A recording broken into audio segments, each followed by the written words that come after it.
大家好，我係 Wow 廢話突發嘅，今日係11月29號，咁就係宏福苑咧，大埔宏福苑嘅第4日大火，咁啊今日就去目測。咁其實本身咧今日係諗住係做 live 咧，做唔到啦。咁就為順時針行咗一個圈，咁發現咧有啲好奇怪嘅現象，可以稱為係 anomalies 啦，即係啲不尋常或者反常嘅現象。反而我就會覺得咧，鄧炳強係啱，好可能係啱嘅。咁點解咧？因為唔同嘅角落裏邊咧，都係會拖住啊或者垂吊住咧一啲嘅綠色嘅棚幕啊。咁如果你燒咗超過44小時嘅時候咧，仲係可以吊住喺度咧。咁其實佢哋真係有抗火性嘅喎。個問題就係咪所有8棟嘅大廈全部都係100% 抗火性咧？又或者如果唔係嘅時候，又係幾多局部嘅抗火性咧？咁如果佢係100% 抗火性嘅時候，咁係有咩另一個原因令到係火燭係可以傳播得咁快呢？咁如果係局部嘅時候，點解會令到佢局部呢？係咩方法呢？係咪就有其他嘅帆布啊、其他嘅防風膜等等呢？即係簡單嚟講呢，我預計呢就係其實所有嗰個綠幕呢，即係嗰啲棚幕呢，按道理應該燒晒㗎嘛。但係點解去到個時候，竟然有剩嘅時候呢？咦，咁咪真係冥冥中就係話鄧炳強講嘅嘢係啱嘅喎。咁啊就係奇怪嘅地方。仲有就係除咗綠幕有啲係燒唔晒之外，有啲發泡膠槍係冇事喎。咁都係另一個好奇怪嘅地方嚟嘅。咁當中其實如果你細思極恐嘅時候呢，如果唔係一個純意外嘅時候，真係有人為嘅因素等等，可能係一個嘅提光鐵領式啦。因為我係沉澱咗成個下晝再同朋友呢，一個英國嘅朋友呢去討論嘅時候呢，就發現好多好奇怪嘅現象。好事不宜遲咧，我哋今日一齊又圍一圍咧呢個嘅宏福苑咧，去揾出當中嘅 anomalies 反常嘅情況。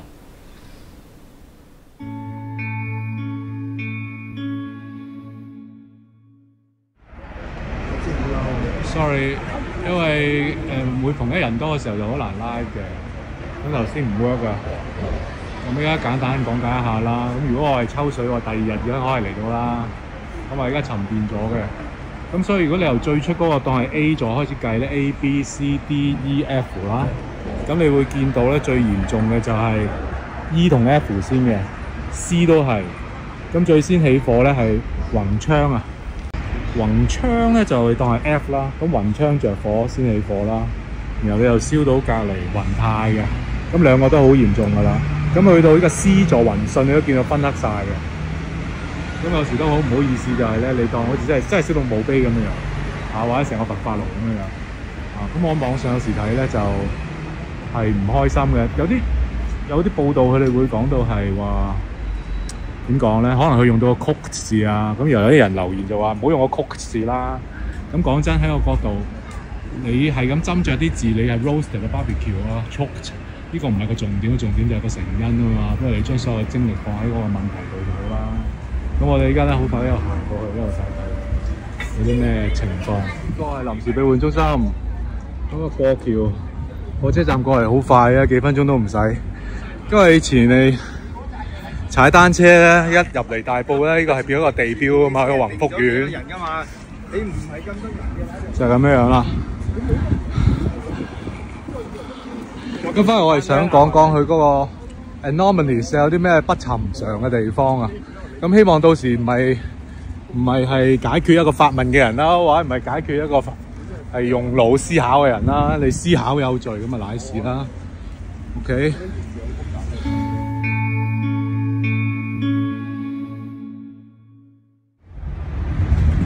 咁好 heartbreaking 啦，即係冇人想見到咁樣嘅，所以再一次咧向所有受傷者家屬家庭致最深切嘅慰問啦，亦都係向消防員咧甚至有無私付出嘅當中其實都有警隊啦、等等啦，有義工啦，有聽過有實 Q 咧，即係逐家逐戶嘅拍門叫人走嘅。咁呢啲都係無名英雄，係值得致敬嘅。但係咧，我想提嘅就係咧，有一啲嘅 anomalies 咧，我覺得係值得我哋繼續去唔好俾悲傷嘅感情咧，去蓋過咗我哋理性嘅思考啊！咁兩方面其實我哋都要有。咁第一個 anomalies 就係咧，即係一個不尋常嘅，點解會逐家逐戶咧都係有發泡膠嘅咧？佛寶膠風槍。咁咁啱我嚟嘅時候咧，係撞到個舊同事咧，都係住喺屋苑嘅。佢阿爸都係住屋苑，但係佢個情況咧係非常嘅幸運啦，即係都係一家平安即係喺大火中走過，但係佢所有嘅已經冇晒啦，燒晒。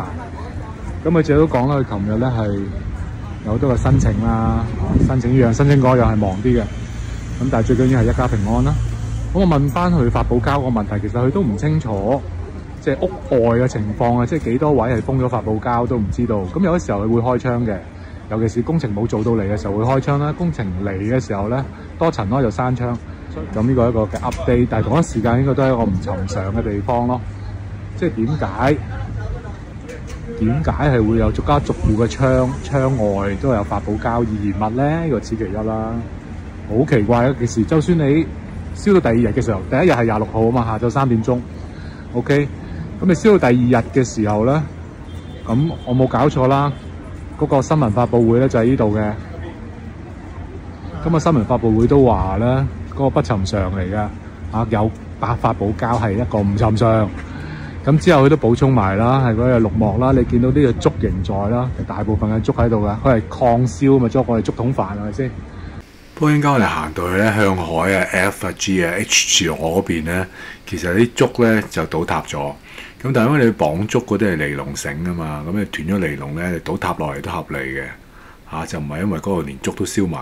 但係啲竹咧好可能呢啲跌晒落地上面，但係因為有嗰個封嗰路咧，我哋就入唔到去咧 fact check 呢一點啦。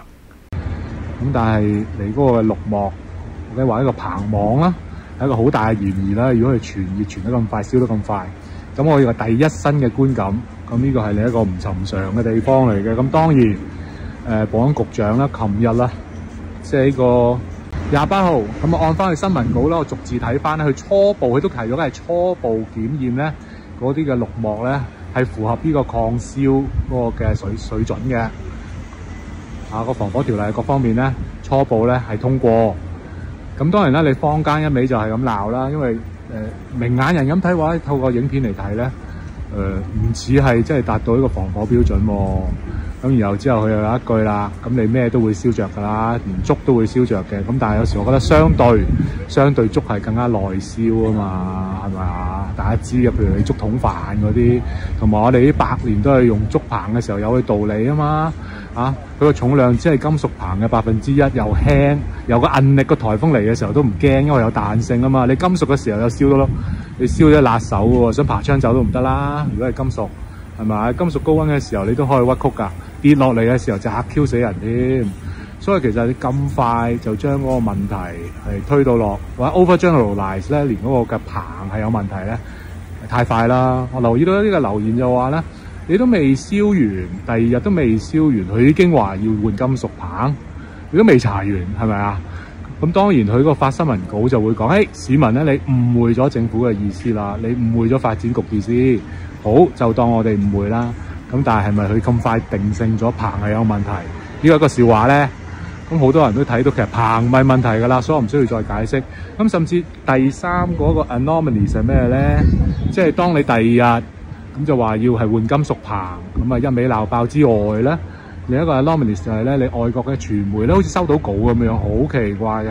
佢哋都會話呢個 bamboo scaffolding 係咪有問題啊？唔單止係一家咁報導啊，好多家都係咁樣，好似收到稿讀咁㗎。咁但係我都見到有唔同嘅師兄啊師姐，佢哋都留言bamboo唔係個問題，係上面嗰個易燃物料或者唔符合呢個抗火抗燒嗰個嘅水準個準則，呢個先係個問題。咁既然咁，其實大家清醒嘅喎。咁最近琴日啫嘛，好似個德國記者定係德國人都喺度話，呢個bamboo仲喺度啊，但係燒晒嘅就嗰個綠色網啊嘛。咁所以一個好唔尋常嘅地方。咁更加唔尋常就係佢話，如果係內燒嘅話，如果我信佢咧，咁就更加唔尋常，因為你要話俾我聽點解會燒咁快，咁即係有第三個可能性啦喎。所以一沉澱過後咧，反而我而家發現就係咁多嘅綠幕啊，或者嗰啲棚網咧，仍然燒咗24小時以上嘅，都仲係愣住嘅時候咧，佢真係抗火喎，或者起碼有部分係抗火啦，一定。咁即係有其他原因令佢火燭或者燒得咁快啦。咁當我哋未知道呢個其他原因嘅時候咧，我哋已經咁快就係話綠幕有問題咧。其實我都喺度傳緊呢個 disinformation 嘅喎，係咪啊？你自己諗下，即係當大家一味咧就話，某一批人咧喺度屈竹，喺度屈咧竹棚係個問題，咁我哋就竭力就話咧係綠幕有問題。但係如果我哋一親眼睇到嘅時候咧，綠幕就真係好似抗燒嘅時候，咁係咩有問題呢？但係我哋已經一輪嘴咧，太快喺唔同嘅外媒不斷就係話係綠幕係綠幕係劣質綠幕，唔係抗燒嘅綠幕係問題。反而如果咁講嘅時候咧，有可能我哋都喺度屈緊綠幕都未出奇嘅喎。呢個都可能係一個 disinformation 嚟㗎。同埋咧，除咗我哋有可能屈咗一個綠棚網之外咧，其實我哋可能屈咗煙民嘅喎。嗱，我唔係話煙民唔乞人憎，我唔係話咧煙民唔自私。尤其是即係見到啲工人吸煙嗰啲，但係問題就係佢係咪真係嗰個日期、嗰個時間、嗰個地點食煙先？即係我而家網上見到啲工人吸煙呢，究竟係咪即係宏業承建商嘅工人我都唔知。好啦，我當佢係宏業承建商工人啊。咁究竟佢係咪嗰個日期、嗰個時間、嗰個地點喺 F 座地下嗰個咁易燃帆布嘅上邊食煙先？而佢嘅煙蒂係彈到落嗰啲嘅易燃物上面先？甚至佢煙頭就係掉咗落嗰啲易燃物度，咁我哋冇拍到啊嘛，即係佢哋都係一個嫌疑犯啫喎。咁但係我哋而家全城咧就一味100% 就話呢啲嘅嫌疑犯啦。咁我覺得仍然都係要有科學鑑證嘅。如果唔係咧，因為有可能咧，我哋都係俾人哋帶風向做都未定嘅噃。呢個好緊要咁一樣咯。你影到人吸煙，係咪嗰個人喺嗰個時間地點係咪去引致火燭咧？其實我哋冇影到第一因，唔知嘅喎。我哋影到嘅就係樓下嗰啲嘅花叢啊、網啊燒着咗啊嘛。你睇翻保安局局長佢自己嘅新聞發佈會嘅文字版，佢就咁講，下面係燒着咗嘅。OK， 但係點燒着未知。總之燒咗下邊之後咧，個大火就迅速蔓延喺上面啦。然後透過發泡膠咧燒到去入屋入邊。仲有一樣嘢，有朋友提醒我㗎，即係而家咁多網上咧坊間實驗唔係唔好，要求真精神係好嘅。咁但係佢哋係用咩啊？用火槍啦，用火機啦，去直接去燒嗰個綠色棚網啊嘛。但我哋就從未見過咧，有人真係用煙頭 ，OK， 用煙頭嘅火花或者成個煙頭就抌落嗰個嘅棚網度。我好相信咧，而家 H 座咧幸免於難嘅時候咧。H 座嗰啲嘅棚幕咧，最好可係落嚟做實驗啦。咁當然我唔係慫恿嘅，大家又去攞煙頭又成啦，又唔係用火槍啦。我意思即係話，其實如果真係我哋科學求真嘅時候咧，我哋需要一個安全嘅實驗室環境啦，起碼可能用幾層高嘅呢個同類型嘅甚至即係就地取材啦，係當局容許啦。咁咪就係重複嗰個實驗。究竟煙頭嗰個火花？或者係煙頭本身嘅煙蒂可唔可以喺依家 H 座嗰個棚網嗰個引發嚴重嘅連鎖反應呢？迅速燃燒呢？如果唔得嘅時候呢，咁件事呢就離奇啦。我又唔講咁多啦，你自己去諗下。咁所以呢，總結嚟講呢 Anomalies 就係每個窗都有發泡膠，或者每一層啦、每一戶總係有啲嘅發泡膠啦。咁頭先都講過啦，唔知封咗幾多嘅老死話俾我聽咧，依個位我又睇到發泡膠係封晒窗喎，大佬。咁嗰度就係不幸中嘅大幸，就係咧冇彈到嗰度咯。如果啲火屎彈嗰度咧，即係全部都燒晒㗎。咁依家頭先講咗啦，我用翻 A、B、C 啦，係 C 座啦 ，OK， 然後個 E、F 啦，我係 C 座，由隔離個 E、F 係最先起火啦，咁啊最嚴重嘅 ，OK。咁然後其他 anomalies 譬如有啲咩咧？8個鐘，你8個鐘竟然話俾我聽咧，即係警鐘啊！你話開咗，但係不能操作啊嘛，開咗但係唔響，咁究竟係壞咗定係咩咧？唔知。但係你8棟裏邊你8個鐘都係唔響嘅時候咧，呢一個係咪好奇怪咧？機會率嚟講冇乜可能嘅喎。你話你8座你有2個鐘、3個鐘係唔響 OK 啊？你8座喎，咁呢個係咪有另一個唔尋常咧？呢個值得去思想嘅。咁頭先講咗咧，外媒咧好似真相報導啦，即係好快就話係竹棚，好似夾埋有一個統一嘅口徑。咁但係其實依家咧好多人都好快醒覺嘅，唔關竹棚事啊。點解即係你當係官方或者上而下咧，好快又講係竹棚嘅問題咧？當中有啲咩顧慮咧？負面啲嚟講，會唔會係因為個幕係屬於強國嘅，所以咁樣入落嚟，咁佢要保護佢咧，或者強國佢嘅認證要保護佢？但係呢啲都係細 A 嘅啫，好簡單。你認證嗰個其實一早執咗走咗佬，你冇去扶啊，你需要咁保護佢咩？係咪啊？咁有啲師兄留言都話：喂，咁快就講生意，你第二日都未查清楚係木即係棚架嘅問題，就金屬架。咁但係你就咁明目張膽咁樣去講要講生意，係咪即係呢個成為一個最強嘅動機咧？唔知道喺呢個時候，仲要係你10月7號就係咩立法局選舉嘅咯喎。咁呢個又係唔尋常，係好奇怪一件事，我哋都要放喺心裏邊咧，係反覆嘅思想嘅。點解會咁樣？仲有就係我 check 過去頭先話8年咧，你呢個竹棚火燭咧係絕無僅有嘅，有嘅咪都係個綠幕咯，嗰個棚幕所引起嘅。咁今年咧有4單，包括呢個係第4單。咁頭嗰第一單咧，我按翻資料嚟計咧，好細矮嘢嚟嘅，係村屋。OK， 4月15號嘅，今年啊4月15號嘅。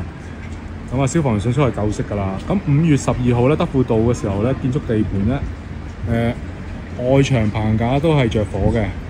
OK， 亦都係懷疑係煙蒂啦。咁呢個5月12號。咁第3單大單啲，大家都記得就係上個月10月18號啦，中環華茂嗰度啦。咁講到明咧係嗰個嘅竹棚個棚幕着火㗎啦。OK， 即係你今年突然間有3單，又係一個唔尋常嘅地方嚟嘅。咁特別就係都係10月頭已經有一單啦。咁我哋而家試下行過去啦，再睇清楚啲，會有啲係太巧合嘅嘢，會太快咧就揾呢個代罪羔羊。OK， 又太明顯，大家都知係代罪羔羊。咁呢個都係太奇怪嘅地方嚟嘅。我哋一個去睇睇。邏輯嚟講咧，咁會唔會係用咗2種料咧？唔知，因為有一啲就真係仲係殘存喺度嘅嗰個棚幕。OK， 譬如你燒到昏黑晒嗰個位咧，佢仲有呢個棚幕綠色棚幕仲喺度㗎。咁但係當然啦，你按對比竹棚咧，咁啊竹棚又襟好多啦，捱好多啦。咁但係你最後你 C 座呢個位，你乜都燒到咁耐嘅時候，燒到火光紅咧，連個天台真係好似即係連個天台好似火爐咁燒法咧，咁你都乜都冇㗎啦。但係你見到竹棚嗰啲咧，仍然搭咗喺度。OK， 因為竹有嗰個特性好特別嘅，好耐燒抗燒啊，係啊，所以點解係香港沿用咗嗰個嘅竹棚咁耐就咁解。咁我應該可以行近啲睇睇咧，嗰啲發泡膠咧，原來係 tailor-made 嘅，即係你界到凹凹陷咁樣係貼實埲窗嘅。所以咧頭先即係我哋撞到個朋友喺度住啦，咁佢話俾我哋聽咧，即係跟住間中開窗，甚至啲工程做到嚟嘅時候咧，即係做下停下嘅，做到嚟咪閂窗咯。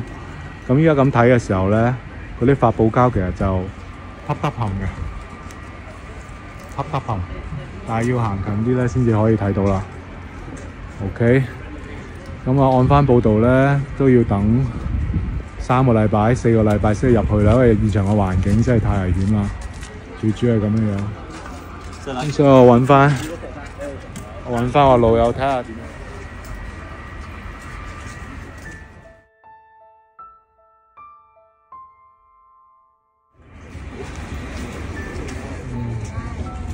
咁有工人啊，有小朋友喺度心傷啦。本身呢個係絕對係人禍，因為可以完全避免嘅。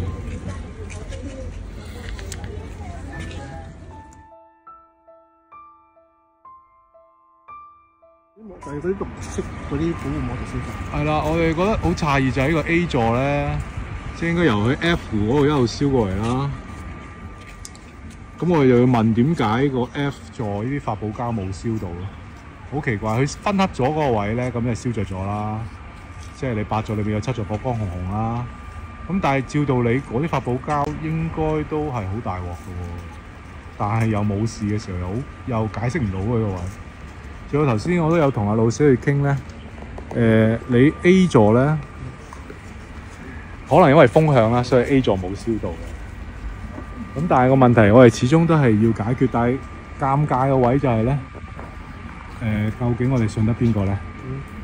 你話咧佢實驗室，我點知個樣本係點樣嘅咧？你問我，我依家係乜都唔信嘅喎，甚至可能連我而家自己隻眼我都唔信嘅喎。咁嘅時候可以信邊個咧？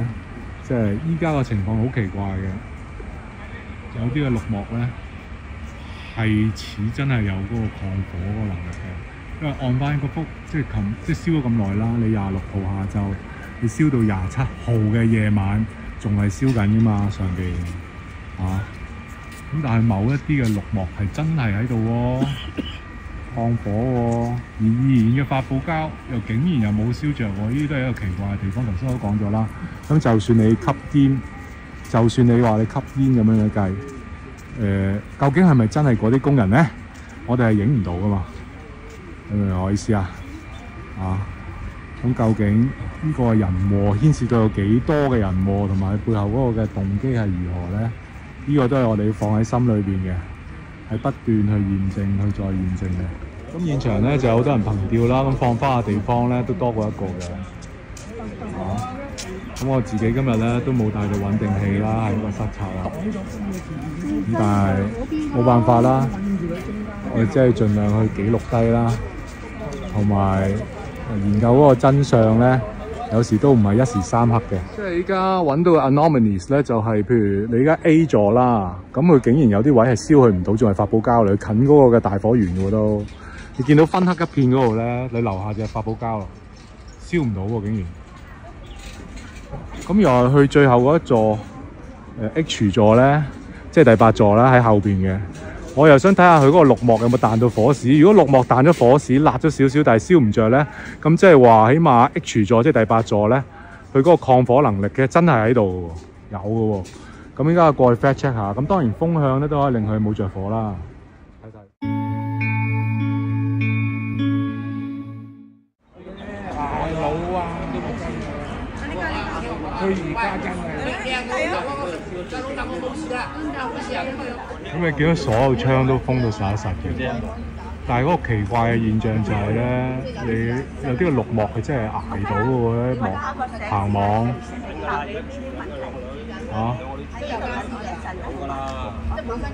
咁係局部嘅棚網唔合格啦，呢個又要 check 啦。所有都唔合格，又唔似啊，有啲係留低喺度嘅。咁呢個係值得問嘅地方啦。火光紅紅嘅時候咧，理論上應該所有棚網都係玩完。咁但係竟然有啲係 work 喎，留得低喎。咁點解咧？呢個值得問嘅問題，同埋點樣化驗咧，又係一個問題。咁但係正正就係，如果我相信最新嗰個新聞發佈會啦，保安局長所講嘅嘢咧，咁就係點解會燒得咁快？呢個就好奇怪啦。佢解釋唔到我信佢啦。我當嗰啲嘅棚網係合乎資格、防火資格都好，咁點解會燒咁快？呢一個係奇怪現象，夾雜埋我之前所講係今年有咁多 OK， 尤其是你10月初華茂大廈中環嗰單嘅時候，點解會咁樣燒法？你太多巧合放埋一齊嘅時候，就唔係巧合嚟㗎啦。當然就係意外就意料之外啊嘛。咁但係太多意外喺埋一齊啊嘛。第3個放花嘅地方咧，我哋就係想兜去最後嗰個 H 座嗰度睇一睇啦。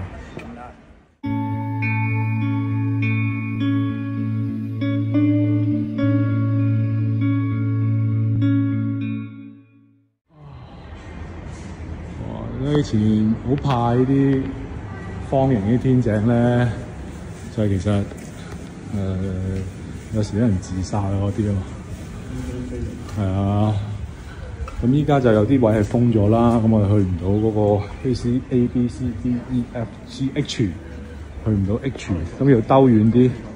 咁頭先有啲街坊講嘅説話咧，譬如話好猛鬼啊！咁就算我唔講猛鬼都好啊，你死咁多人，就算你第時係修葺好都好咧，即係嗰個心理陰影好大啊嘛，點住啊？唔好玩啦！我哋兜咗一個大半個彎就睇到有 H 係冇嘢嘅，不過我想再近啲咧，想睇下 G 座嘅時候咧，有冇彈啲火絲過去？理論上應該係辣黑咗啲噶嘛，咁但係完好無缺嘅喎。咁你第一身最直接就係會覺得係唔係得呢一座先合乎嗰個防火資格咧？嗰啲嘅綠色綠幕物料唔知道。OK， 我哋再睇睇。咁呢一邊咧都有另一批記者啊。OK， 喺長炮喺度拍緊啦。好咁就呢個係 H 啦，G 啦 ，F 啦，咁冇搞錯就係 F， 呢個開始燒先嘅。咁風咧就好似話風向嘅問題咧，所以就救到呢一座咁解喎。咁都似嘅，因為你睇下 G 座係燒咗一半度嘅嘛。OK， 燒咗一半度。咁可能真係因為風，咁但係啲火屎係彈唔到去，唔知道，咁有待研究啦。咁係 FGHF 一條火燒連環船，一路咁掉到兩面化咁燒翻 A 度。OK， 咁究竟個物料有幾多係唔合乎咗防火嗰個嘅資格咧？嗰個準則咧，唔知係咪所有批次都唔得咧？但係幾多成嚇？係3成唔合乎資格，4成唔合乎資格，5成？依家會即刻係抽樣用呢啲去驗咧，都唔知。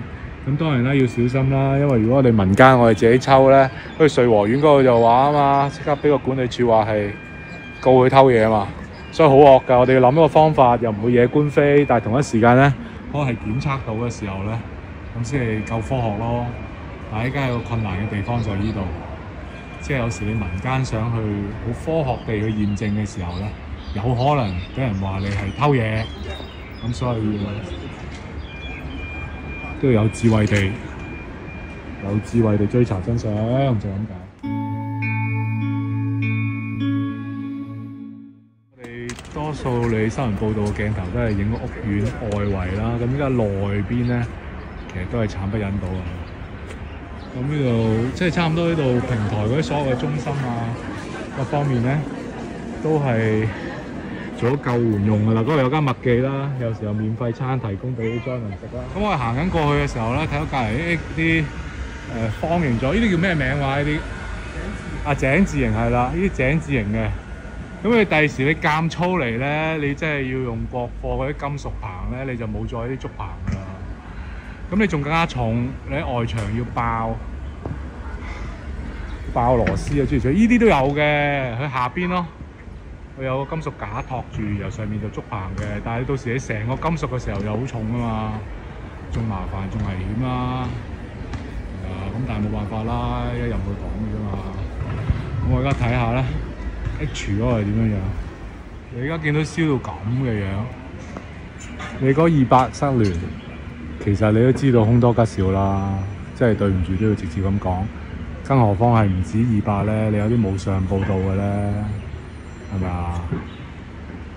即係人禍，真係人禍。咁當然啦，到時有幾多成人禍咧？頭先同我兄弟傾，即係嗰個幕啊，有時有幾多層都係有得考究，因為有啲都係話有啲係帆嚟㗎嘛，未必係綠色幕，仲有帆啊。咁究竟係？當佢有2浸，係有1浸合乎呢個消防條例準則，有1個唔合乎，定係有幾多成唔合乎？咁呢個都係有排查咯，係嘛？咁但係你一見到嗰個哇，成個火爐咁樣，你話俾我聽，邊有得救啊？咁搞法，你啲濃煙都焗死啦！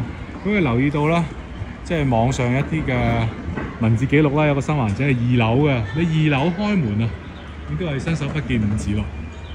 點搞啊？2樓嘅喎，你一開門全部都係毒氣喎，搞唔掂㗎。咁你何況係中高層咧，死梗。應該唔用直升機啦。直升機要申請。嚇，咁咪申請咯，即刻叫佢嚟咯，唔得咩？佢係要申請。我話：哇！我嗱，如果你唔淋呢幾座咧，呢幾座燒埋喎。好，翻上落去啊！唔該你啊。係咪政府嘅咧？唔係，唔係，梗係唔係啦。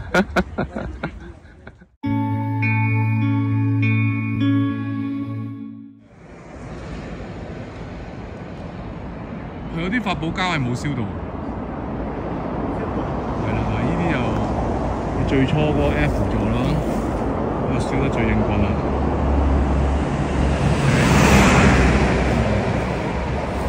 最初呢個 H 嘅宏志係冇事嘅，係啦。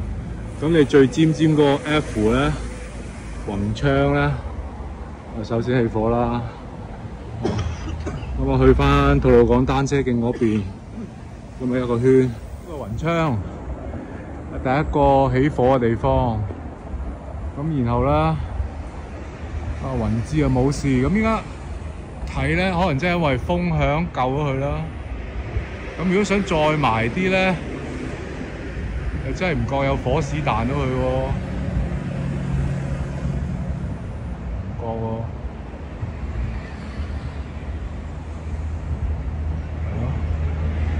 即係雲芝又真係大步攬過咗喎，風向由嗰啲嘅棚幕嘅物料真係抗火，但係依一邊呢啲咧，哇，完全係保留唔到任何嘅棚幕嘅痕跡，差唔多燒乾淨嘅喎。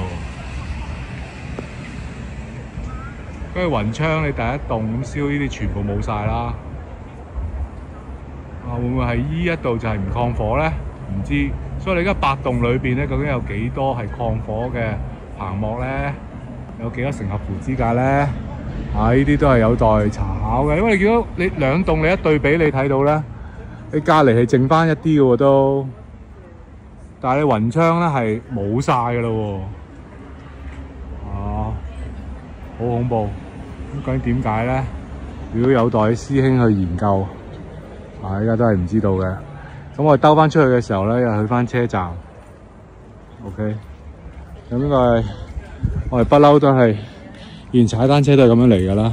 嗰個其實呢個位宏福苑咧係一個地標嚟嘅，真係大埔。即係竹棚都係一個香港標誌啦。即係如果因為咁樣，因為咁嘅夾硬嘅理由，莫須有咧屈咗竹棚咧，我覺得係唔 make sense 啦。本身諗住係以為可以屈到入去嘅，咁原來呢度封咗，唔得。咁就你見到遠處咧好多清潔工人啦，喺度執拾緊嘅，清掃緊。咁地上都係充滿咗雜物。咁喺個主要吐露港嘅單車徑必經嘅地方啦，冇辦法咁但係即係我哋依家只可以沿路咯，唔可以係360度咁樣圍住去行係唔可以嘅。OK， 咁我哋睇翻出事嘅就係雲昌。其實喺3點之前已經有人報消防啦，消防話接獲多宗嘅求助個案啦。咁3點02分係第一隊嚟到嘅，咁火勢好快就再升級啦，迅速蔓延啦。咁究竟係乜嘢令到個火勢咁快蔓延呢？如果你若干嗰個嘅棚幕係抗燒嘅話，冇可能係會咁快嘅。咁所以呢個係一個好奇怪嘅地方，點解會係即係如果係達標啦，我當佢係達標啦，點解會係傳火傳得咁快？呢個係一個問題。而家封咗，咁冇辦法啦。咁我哋只可以沿路咁兜過去啦。哇！睇到嗰度係，完全係火爐咁樣喎。當然你有白火嘅地方咧，若干單位可能燒到鋰電啊，諸如此類啦。咁按翻你最新嘅新聞稿咧，佢話都有500度或者過500度嘅。咁我相信係若干地方一定係過咗㗎啦。頭先我話有啲師兄係影到白火嘅地方啦。咁所以有啲係根本燒到係剩翻白骨嘅咧。咁其實你一觸碰都碎㗎啦，因為太高溫同埋燒咗太耐啦。咁但係冇辦法，呢啲真係。我係翻。呢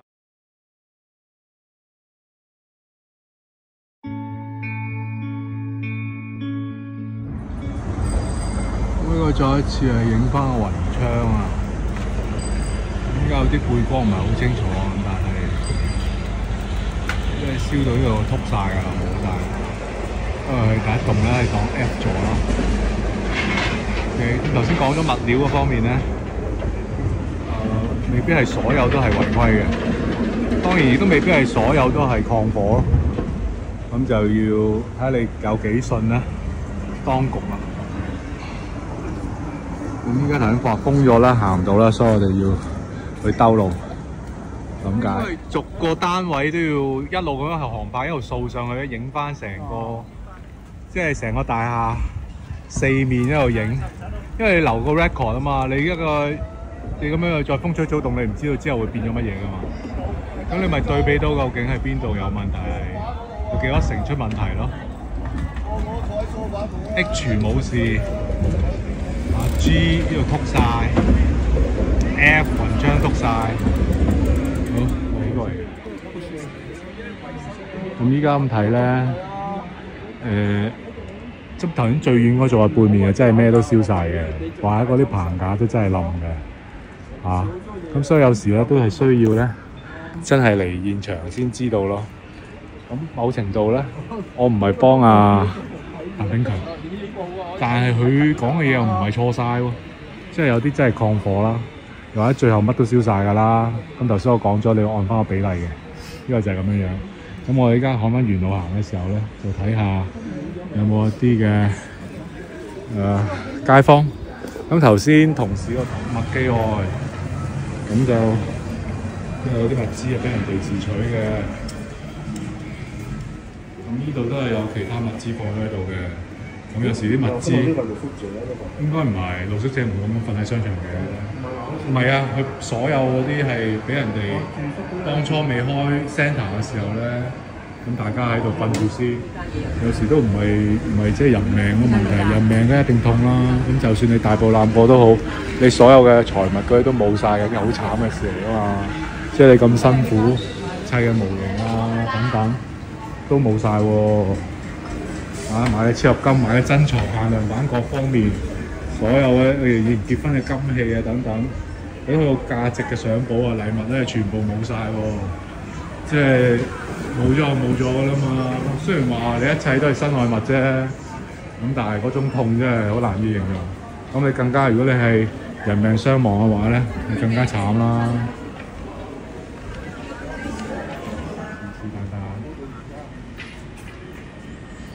好，咁就睇翻頭先個 A 座啦。咁就如果你用個比例嚟講，你捉一定係嗰個抗燒好多啦，係咪先？一定嘅，對比個幕抗燒 M 倍，但係你最嚴重嘅時候，你乜都係燒晒就係正常啦。咁頭先我係兜咗去最後嗰度睇到啦。OK，咁依家一路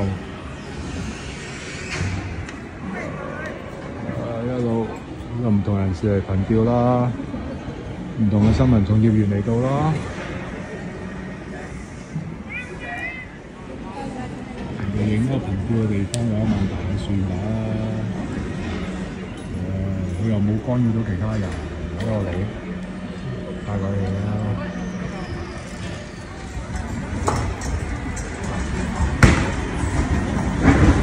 而家多好多人，因為可能1號車係特首嚟咗。咁所以就咁多人 set 晒 camera 咁解啦，同埋喺嗰度見到咧裂晒陣咗咁解啦嗰邊，所以即刻嗱啲污糟邋遢就即刻執好佢，因為有大人物到。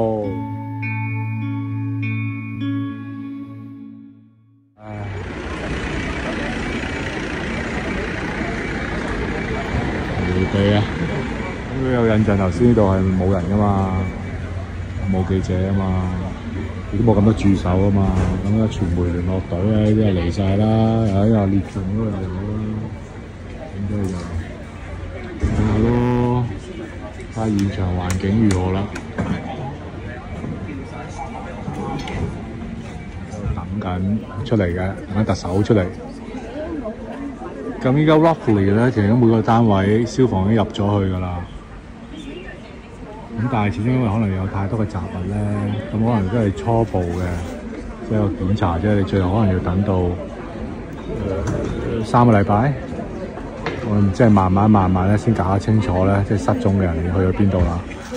尤其你咁高溫之下咧，有時都即係同消失咗一樣㗎啦。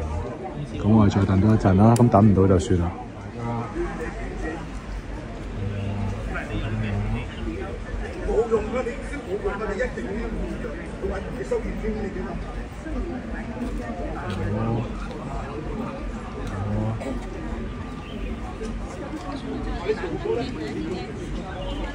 等咗好耐都未有特首嘅，我唔緊要啦，等一陣啦。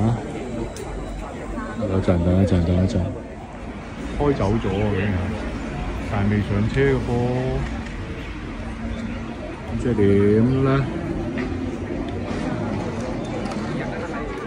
哇！呢度又執好晒物資，隨時等阿特首過嚟巡。咁但係未嚟嘅，好似話仲要成粒鐘，咁所以就算啦，落翻去先。咁呢度咧，頭先話喺度 set 咗個場嘅，但係就唔知啦。咁呢個情緒資源嘅資料啦，咁嗰度都係一片嘅昏黑。set 咗啦咪 A、B、C 座嚇邊度？前面嗰度。哦，咁咪到時只可以傳媒記者啊先得啦。咁我啲民間記者梗係唔得啦，冇辦法啦，都係未嚟嘅。咁喺度出翻去，沿路出啦。死者已矣啊！希望有真相令佢哋得到安息。如果唔係你冇真相啊，你涉事嘅人冇後果嘅時候，邊有安息啊？冇安息嘅。而家意外只會重複嘅啫。如果人唔好喺錯誤嗰個學習，永遠都會不斷重複。